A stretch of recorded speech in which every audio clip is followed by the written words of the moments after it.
We have a very important topic to look at today, and I want you to pay attention. The topic is the highest goal of marriage is not happiness. Happiness is not the highest goal of marriage. We're looking at something that a lot of people don't want to look at. Marriage used to be about devotion, duty, divine purpose.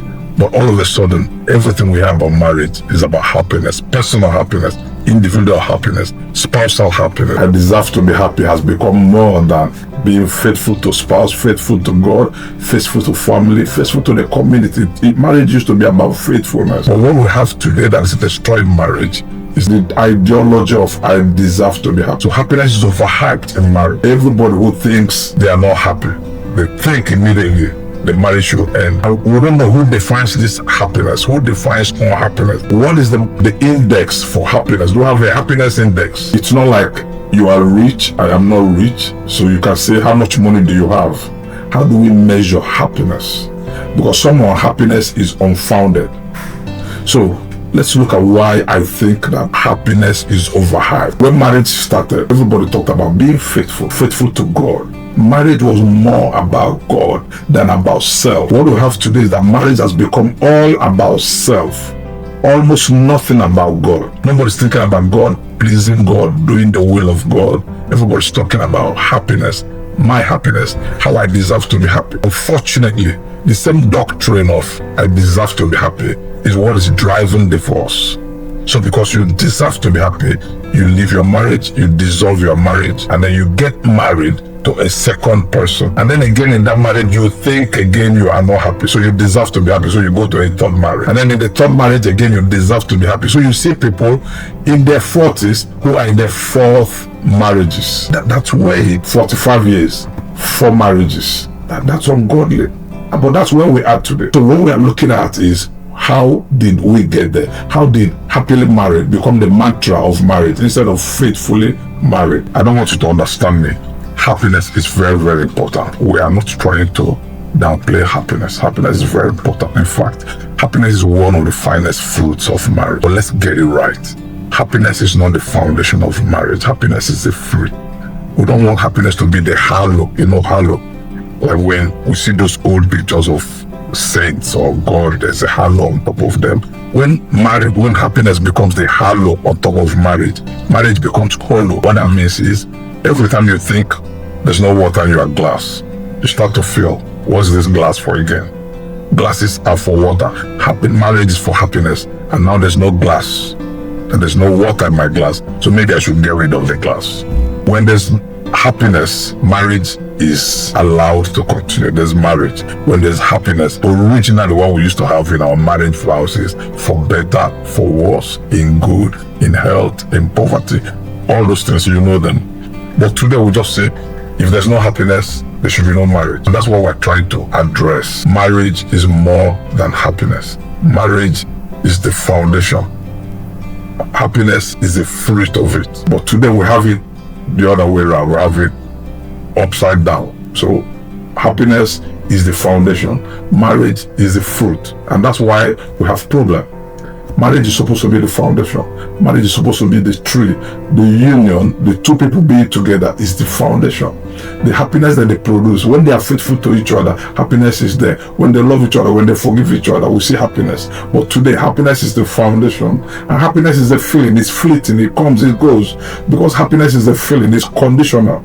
So you can be happy in the morning. You are not happy in the night. You can be happy in January. You are not happy in February. So this happiness cannot be the foundation of your union, the foundation of your marriage, because it's not strong, it's not even measurable, it's not stable.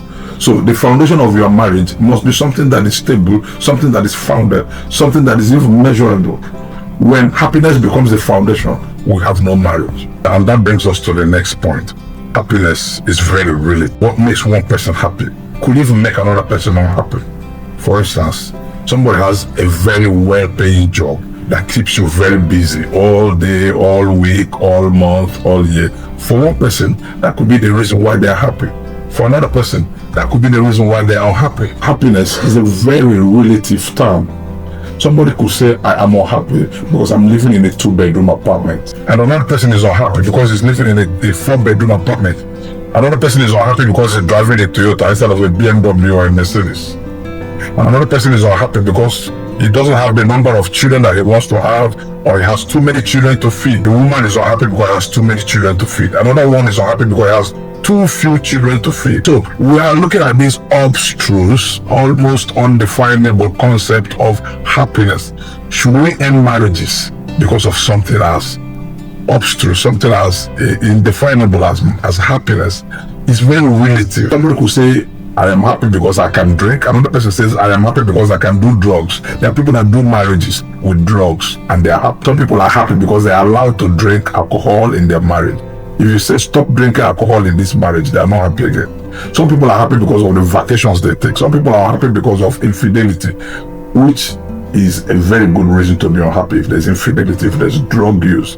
But unfortunately, some marriages are happy because of drug use. The spouses are happy because they use drugs in the marriage. Some people are happy because they allow them to drink, they drink alcohol or they smoke, or because they have an open marriage, you can cheat freely. That's why they are happy. So you see, we need to understand what is happiness. So many unhappiness that we have is unfounded. It's not something that is based on the scriptures, based on the Bible, based on the word of God. When you ask a lot of people, why are you unhappy? And you listen to them very well, you probably will find out that the reason why they are unhappy is actually unfounded. Sometimes they can't even put a finger on the fact, why are you unhappy? It's very, very relative. Somebody is unhappy because he's in the country, in Nigeria, for instance, where I live. Some other person is unhappy because he's outside the country. Another person is unhappy because he wants to travel, but he hasn't traveled. Another person is unhappy because he has traveled and wants to come back. So, it's something that you cannot define sometimes or most times. Of course, we know there are factors like infidelity, cheating, like ill health. Ill health could make everybody happy. Infidelity, cheating could make everybody happy. Poverty, a lot of lack can make everybody happy. But these things are still relative. What one person calls poverty, for another person could be a lot of wealth. Somebody could feel very well to do, very rich in a small apartment with a small car. Another person thinks, for me to be happy, I have to have a large house, a large car, a large vacation. So it's very relative. And we need to be very mindful of that. That brings us to the next point. Can we bring more God back into marriage? What do I mean? Our marriages today look like God has left our marriages. So marriage is about self. The Bible said in the last days, people will be lovers of self, lovers of pleasure, not lovers of God. God is the author and the finisher of marriage. We need to bring more God into marriage. And one of the ways we're going to do that is to bring the manual of God into marriage. And that manual is the word of God. What does the word of God say? The word of God said that love endures. Love endures all things, bears all things, believes all things. That's what we don't have again. Endurance is a virtue. Endurance is not a weakness. Endurance is not settling. Endurance is not evil. That's what we have today. We have a lot of men, a lot of women, especially young people, telling themselves that if you endure, you are weak. If you endure, you are settling. If you endure, you are doing wrong. Endurance is godly. Patience is godly. Marriage has to come back to the word of God. Marriage was built on virtue, the word of God, faithfulness, duty to God, devotion, and the divine purpose. Marriage is supposed to be forever. For marriage to endure, the people involved in marriage must endure. If you are not willing to endure, there's no way your marriage will end. So if you are driven by happiness, I deserve to be happy, you will not deserve any marriage. You may not like this. If your doctrine is I deserve to be happy, you probably won't deserve any marriage. The word of God says that love endures, love bears all things, love believeth all things. And God is the manufacturer of marriage. So God gave us the manual. The manual is that we have to be faithful to the word of God, faithful to God, faithful to our spouse. The marriage mantra has to come back to faithfully married instead of happily married. I always say, don't forget, I'm not saying happiness is not important in marriage. I said it before, I'm saying it again. Happiness is one of the finest fruits of marriage. Companionship, it's very important in marriage. But it shouldn't be the foundation. It shouldn't be the beginning and the ending. It's a fine fruit. It's a fruit of a fine union built on faithfulness to God, faithfulness to your spouse, faithfulness to your children, to your family. It shouldn't be built on I deserve to be happy. Because the same doctrine of I deserve to be happy is driving infidelity, is driving divorce, is driving a lot of things. And when people don't find the happiness, they could even go to drugs. I deserve to be happy, so I do drugs. I deserve to be happy, so I drink. I deserve to be happy, so I smoke. So we can't build marriage on I deserve to be happy. If this message spoke to you, please, you will do well to like, share, and subscribe for more. If you are new to the channel, my name is Forward, JP Forward.